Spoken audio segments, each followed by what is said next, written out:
UP में आजकल बुलडोजरों की गड़गड़ाहट है, लेकिन बीच-बीच में योगी राज में चल रही थुक्का फजीहत की भी परवान चढ़ रही है। तो साहब, यूपी में बेईमान और लौंड पर आमादा बड़े साहबों के किस्से तो बेहिसाब हैं, लेकिन आप पहले बताइए कि आपको सबसे पहला कौन सा किस्सा सुनना पसंद होगा? क्या आप वह किस्सा सुनना पसंद करेंगे जो आजकल ब्राह्मण ठाकुर के बीच चल रहा है, जिसमें सूचना विभाग के मौजूदा चौकीदार और सलाहकारों की क्षत्रिय जुगलबंदी ने एक बड़के ब्राह्मण आईएएस के रिटायरमेंट के बावजूद कुर्सी पर फेविकोल लगाए इस आईएएस अफसर की खोपड़ी पर तक धनाधन तबला की थाप निकाल दी है। आप चाहें तो हम आपको वह भारी भरकोठी वाली नौटंकी दिखा सकते हैं जो एक आईएएस अफसर ने उत्तराखंड में बनाई।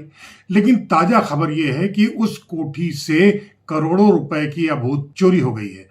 अब यह अलग बात है कि इस चोरी में जिस कोठी की मालिकियत बताई जा रही है उसका नाम उस अफसर के बजाय किसी दूसरी आईएएस अफसर की बताई जा रही है, लेकिन गच्चा इतना बड़ा है कि उस महिला के नाम पर कोई आईएएस अफसर है ही नहीं। नहीं, सबसे पहले तो आप ये बताइए कि क्या सुनना पसंद करेंगे? क्या वह नौटंकी सुनेंगे, देखेंगे जिसमें प्रसार भारती के खूंटे पर बैठे एक बड़े लंबे अफसर की करतूतों का खुलासा है, या फिर मुंबई के मार्चा रोड पर हाल ही अपनी बेटी को थमाई एक बड़ी विशाल काय कोठी को तोहफे के तौर पर देने का किस्सा है? हो सकता है कि आपकी रुचि उन 3 दर्जन से ज्यादा आईएएस अफसरों की करतूतों को समझने से हो, जिनकी हैसियत 500 करोड़ से लेकर 5000 करोड़ रुपए तक की उचक चुकी है।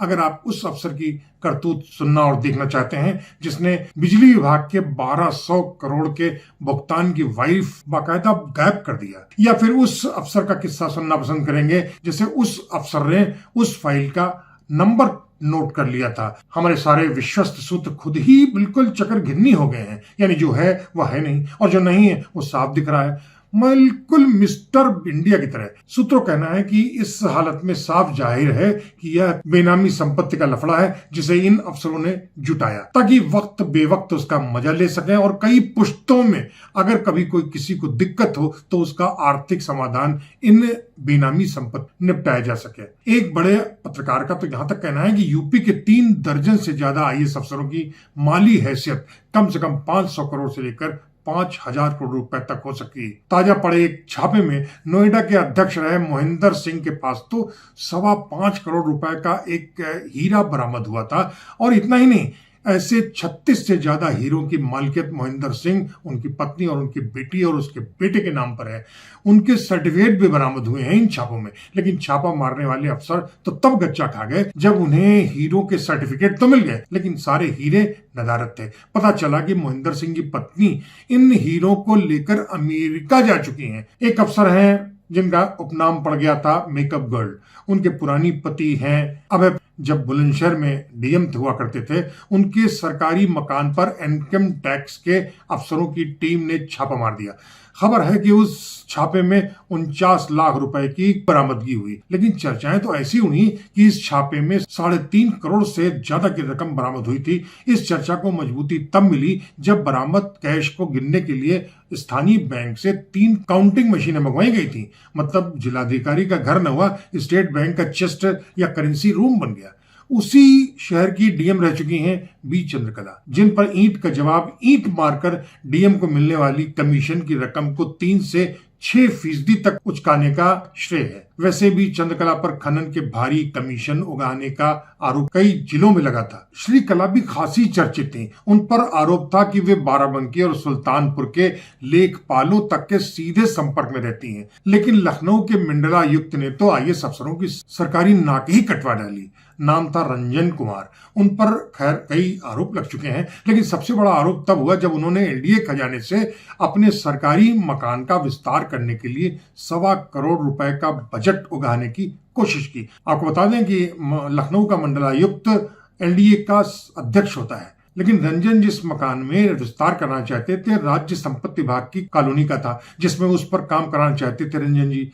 एलडीए के मुख्य अभियंता इंद्रभूषण सिंह ने रंजन को खदेड़ दिया और नतीजा यह हुआ कि रंजन को योगी सरकार ने लखनऊ कमिश्नर के पद से तत्काल हटा दिया। अब आप अंदाज आसानी से लगा सकते हैं कि जब एलडीए के खजाने से लूट कर सकते हैं आईएएस अफसर, तो इंजीनियरों समेत किसी भी अधीनस्थ अफसरों से कितनी लूट करते रहे होंगे। बनारस के एक जिलाधिकारी ने 17-18 साल पहले अपने सारे सरकारी अधीनस्थ अफसरों के से बाकायदा महीना बांध दिया था, 5,000 से लेकर 25,000 रुपया। खैर, हो सकता है कि आप उस अफसर का किस्सा सुनने में ज्यादा इंटरेस्ट रखते हो जिसने करीब 10 करोड़ रुपए की कीमत वाले कई सेल मोबाइल खरीद कर उसे अलमारी में रख दिया था, लेकिन अचानक वह सारे सेल फोन किसी घरेलू नौकर ने झटक लिए। अब मैं कैसे बता सकता हूं कि वह चोर उनका नौकर ही था या कोई दीगर, लेकिन कम से कम मैं इतना शर्त तो लगा ही सकता हूं कि आप कितने भी बड़े तुर्रमखा हो, लेकिन आपने इन सेल फोन के कंपनी का नाम आज तक सुना नहीं होगा। अरे अंदाज लगाइए थोड़ा जरा सा। सैमसंग? नहीं। एमआई? नहीं। एप्पल? अरे बिल्कुल नहीं भाई, खा गए ना गच्चा। आइए हम आपको बताते हैं, इन मोबाइल सेट का नाम था वर्तु। ऐसे फोन खरीद पाने की औकात कम से कम भारत के किसी भी आईएएस अफसरों के पास नहीं होगी शायद। अब जाइए गूगल पर वर्तु को सर्च कीजिए। सूत्र बताते हैं कि इस प्रति फोन की कीमत 2.5 करोड़ से ज्यादा की है। अब को टोटल आप खुद कर लीजिए। अगर आप सूचना विभाग के उन अफसरों के लूट पन्ने पलटने में जिसने हक तलफी कर विभाग का खजाना ही लुटा दिया और पत्रकारों के जायज दिक्कतों को अपने जूतों से रौंद डाला, मन चाहे विज्ञापन लिए और धंधेबाज लोगों की जेब गरम कर अपनी तिजोरी को लहालोट कर डाला, या फिर वह किस्सा आप सुनना चाहेंगे जिसमें एक मुख्यमंत्री के सारे सूचना सलाहकारों के चेहरे भी काले काले भुजंग बन चुके हैं। उनका दायित्व भले ही मुख्यमंत्री का सूचना सलाहकार का हो, लेकिन उनका धंधा बहुत गंदा है। एक सलाहकार तो अपने लिए हमेशा हमेशा के लिए मृत्युंजय मंत्र पढ़ पढ़ कर अपनी सारी पीढ़ियों का संकट बवाल तिरोहित कर चुके हैं, जबकि दूसरे कंगाल ने अपने खुद को रईस बना डाला। अब यही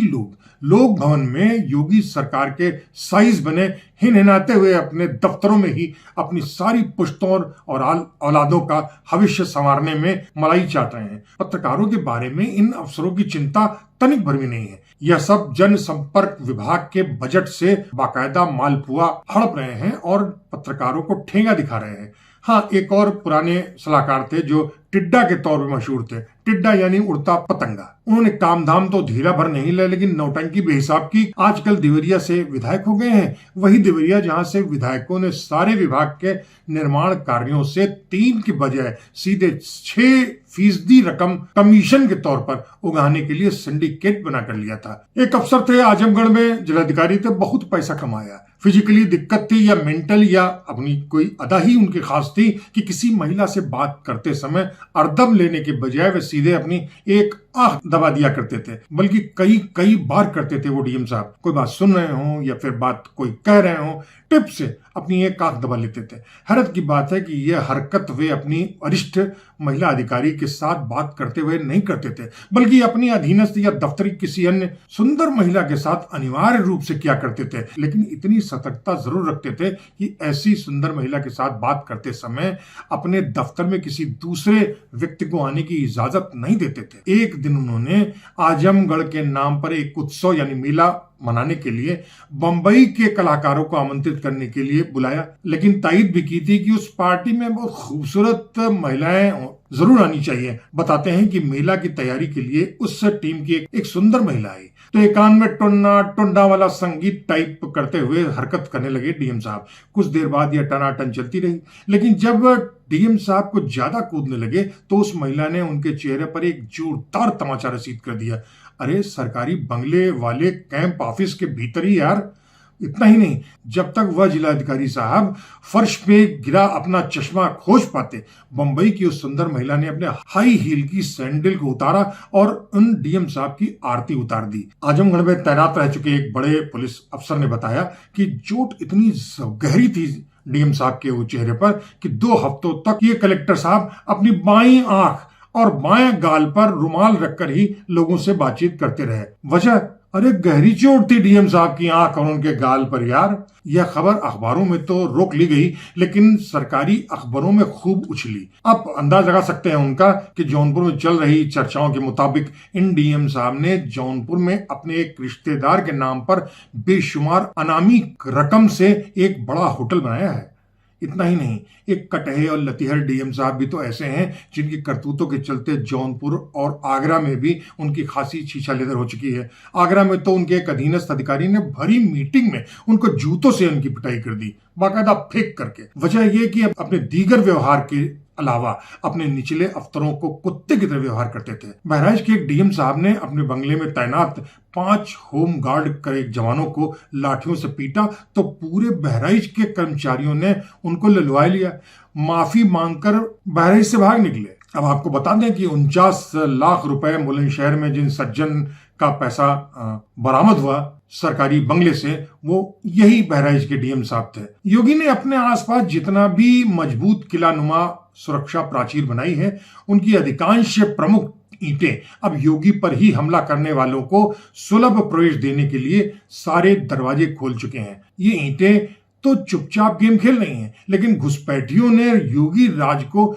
चूहों की तरह योगी किले को खोदना शुरू कर दिया है। क्या सूचना सलाहकार, क्या सूचना विभाग, क्या अफसर, क्या सरकारी पत्रकार, क्या सरकारी पालतू अफसर, इन सभी लोगों ने यूपी के राजकाज को बिल्कुल माखौल बना डाला है। कहने की जरूरत नहीं है कि इस तमाशे में योगी की छवि ही बदरंग होती जा रही है। बेचारी योगी जी, उन्होंने जिस भी शख्स को अपनी किचन कैबिनेट में शामिल किया, उसने ही योगी की ऐसी की तैसी कर डालने का पूरा इंतजाम कर दिया और उसमें बाकायदा आग लगाए हैं। सुलग रहा है योगी जी चले थे अपनी छवि बनाने के लिए, लेकिन उनके अपने ही लोग उनके साथ कुकुर झोंझो करने लगे हैं। योगी की समस्या यह है कि वे ब्रजेश पाठक और केशव प्रसाद मौर्य के गुटों से फेंके गए अपने स्नाभूत करें या फिर अपनी कुकुर झोंझो करने वालों से निपटे। तो यह हालत है योगी में। आईएएस अफसरों की करतूतें बेहिसाब बेईमानी पर आमादा है। अगली बार फिर किसी दूसरे मसले पर, किसी दूसरे स्थान पर और किन्हीं दूसरे लोगों के साथ हम फिर हाजिर होंगे। तब तक दौलती के लिए कुमार सोहेल को इजाजत दीजिए। नमस्कार।